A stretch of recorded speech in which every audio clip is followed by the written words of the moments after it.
ሰላም የሀገሬ ልጆች እንግዲህ ጋርደን ያለው ጋርደኑ ላይ ባልኮን ያለው ባልኮሉ ላይ በዚህ በሙቀት ልጆችን ይዞ እቤት ቁጭ ማለት በተለይ መብራት አርብርቶ መጋረጃ ጋርዶ በኢየሱስ ክርስቶስ ስም ጀርመን ሀገር በጣም ሙቀት አለና ዛሬ እሁድ ነው። አየሩ በጣም አሪፍ ነው። በዛ ላይ ጾም የለም። ፋሲካ ተፈቷል። ማጨድ ነው። ያው ስጋ በነገራችን ላይ የትም ቦታ ነው ኑሮ የተወደደው። እግዚአብሔር ይመስገን። እኔ ብዙም ቤት ውስጥ ችግር ማውራት አይመቸኝም፣ አልወድም። ግን የትም ቦታ ነው የተሸጠጋ ያረኩላችሁ። ይችን ስጋ 25 ዩሮ ነው የገዛኋት። ግማሽ ኪሎ ነው። ያ ብዙም ሌሎቹ ፍሬሽ ስላልሆኑ ከፍሬሾቹ ቆንጆ ከሚያምሩ ይች ብቻ ስለሆነች ሙሉዋን የወሰድኳት ማለት ነው። አይ ቲንክ ኪሎ 50 ዩሮ አካባቢ ነው መሰለኝ። ኦር ትንሽ ግራም ጨመር ብሏል። ያና ልላችሁ የፈለኩት ኢትዮጵያም ያላችሁ የትም ቦታ ያላችሁ አታማሩ። ኑሮ የትም ቦታ ተወዷል። አልጋ ባልጋ የሚሆን ነገር የለም። አሁን ስጋይን ዘልዘል አርጌ ዝልዝል ጥብስ ውጪ ነው እንደ ካምፋየር ወይ ደግሞ ግሪል እንላለን በጀርመንኛ ልናረግ ነው። ከዛን ቅመማ ቅመሞችን እንዴት እንደምንቀመማቸው አሳያችኋለሁ። ከመጥበሳችሁ በፊት ወይም ደግሞ ወደ ግሪል ከመጥበሳችሁ በፊት ስጋችሁን በምትወዱት ቤት ያው ሁላችንም በየቤታችን የየራሳችን ቅመም አለን ብዬ አስባለሁ። ሁሉም ሴት የራሷ የሆነ ሴክሬት የሆነ ሙያ አላት። የሴት ልጅ ደግሞ ከሌላ ለየት ያለ ጣዕም ሲኖረው ነው ከሌ ባለሙያ ናት የሚባለው። የሆነ ድብቅ ሚስጥር ሲኖራት ነው። ማንኛውም ሰው እንደዛ አለው ብዬ አስባለሁ። እኔም የራሴ ድብቅ ሚስጥር አለ። ለምሳሌ ብዙ ጊዜ የአሳ ስትሰሪ ክሬሙን ላክስ ስትሰሪ ክሬሙን አሰራሩን አሳይን፣ ይሄ ነጩን ሶስ ስትሰሪ አሳዩን ስትሉኝ ብዙ ጊዜ ኢግኖር ማረጋችሁ ስሰራ ላሳያችሁ ይችላሉ። ግን ማላሳያችሁ ብዙ ቅመሞች አሉ። ምክንያቱም እኔን መቅደስን ለየት የሚያደርጋት የራሴ ድብቅ የሆነ ቅመም ከሌለኝ ለየት አያደርገኝም። ደግሞ ምቀኝነት ወይ ክፋት አይደለም። ቱርኮች ለምሳሌ ዶነር ቦክስ ስትገዙ ወይም ደግሞ ዶነር ቴላ ስትገዙ ክሬሞችን አያሳያችሁም በፍጹም። እናንተ በጣም ምን እንዳስገቡበት ካላወቃችሁ በስተቀር እነሱ ያ የግል ሚስጥር ነው ይሏችኋልና ባለሙያ ሴት የሆነ የተደበቀ አንድ ቅመም ይኖራታል፣ ግድ ነው። በዚህ ካልተስማማችሁ አይመለከተኝም እና ያሉኝን ቅመሞች ጨምሬያለሁ። ብዙዎቹን ታውቁታላችሁ። ከዛ ውጪ ያላሳየኋችሁ አለ መሀል ላይ ያቋረጡ። ግን አብዛኛውን ከኢትዮጵያ ቅመሞች እስከ ነጭ ሀገር የውጭ ሀገር ቅመሞች ለዶሮ ወይም ለስጋ ምንድን ነው የሚባለው ባርቢኪው ነው የሚባለው። የእንትኖች ሚክስ ባርቢኪው ቅመሞች ጀምሮ ሁሉንም ቅመሞች እየጨመርኩኝ እያሸሁኝ ነበረ።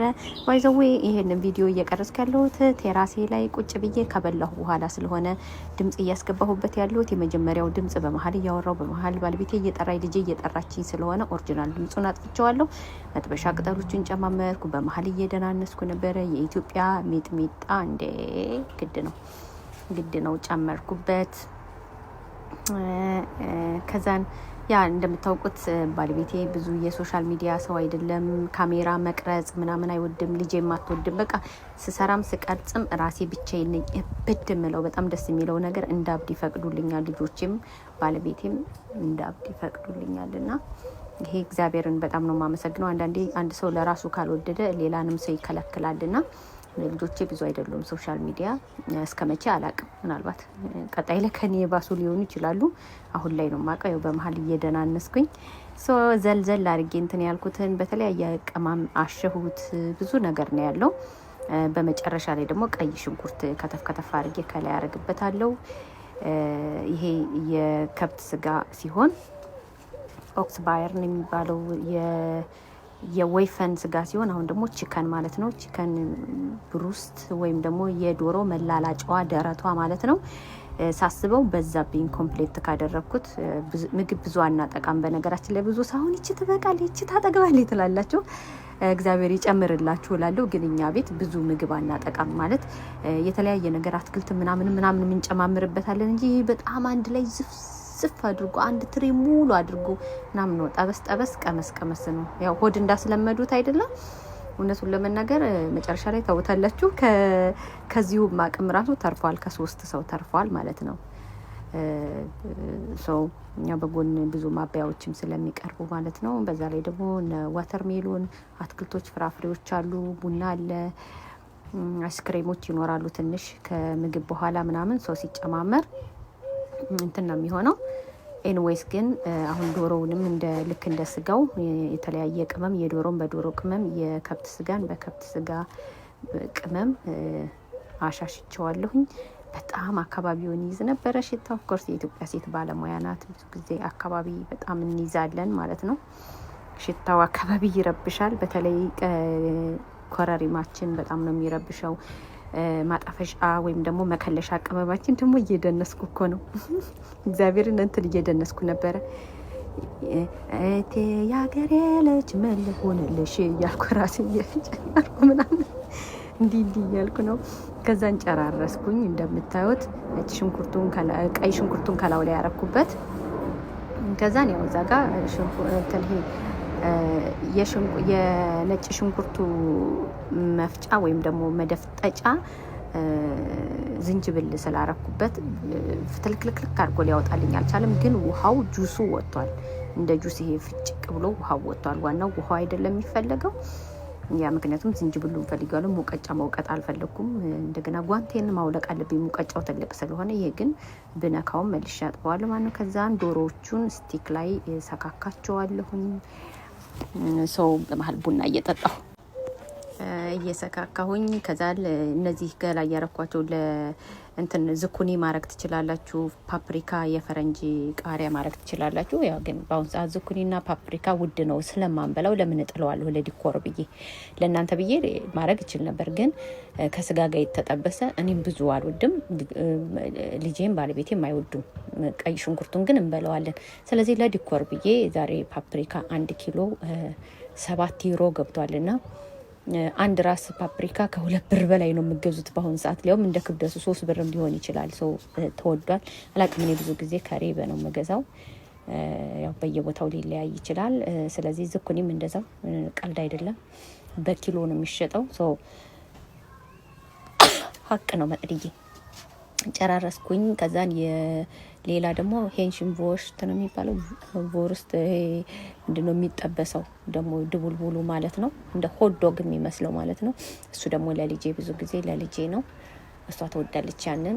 ይሄ ጥብስብስ ያለውን ላትወድ ትችላለች። ልጆች ታውቃላችሁ፣ ሁላችንም እንደንትናችን ነው። ከዛን አቀራረብኩኝ። መሀል ላይ ዲኮሬን ደኳኮርኩኝ። ከዛን ባሉካው ዘጋ እየጠባበሰ ነው። አያችሁት ነው አለፈ እየጠባበሰ ነው። ከዛ መጥዴ ደግሞ እየቀራረጸች ከዛን እሱ የተጠበሰውን የደረሰውን ሳህን ላይ ያረጋልን። ከዛም በኋላ በረዶ አርጌ እንጆሪ አርጌ ግን እንትን ብሉቤር ሂምቤር ምናምን ቢኖረኝ ጥሩ ነበር። የለኝም። የወይን ፍሬ ምናምኖችና እንትን ሀብሀብ ነው ያለኝ። ስለዚህ ዝም ብዬ እንጆሪውን ብቻ ብርጭቆ ውስጥ አርጌ በበረዶ ውሃ ረኩበት ማለት ነው፣ የጋዝ ውሃ። የግሪክ ሰላጣውን ባለቤቴን የሰራልኝ። አጋጣሚ ከታላቅ እህቴ ጋር ስልክ እያወራው ሳልቀጽ ረሳሁት። እኔ ግን እንትን ያልኩት ይሄውና መጨረሻ ላይ ይሄ ነው ማለት ነው። ባለቤቴ የደረሰውን እያወጣ ሳህን ሊያረገልን እኔና ልጄ መብላት ጀመርን። ከዛን አሁን ባለቤቴም ጨረስ አድርጎ እሱም ቁጭ አለ ማለት ነው። እኔ ደቂቃውን መጨረሻውን ላሳያችሁ ብዬ እንደምታዩት እንደዚህ ያደረኩኝ። ረጅም ነው፣ በጣም ይጣፍጥ ነበረ።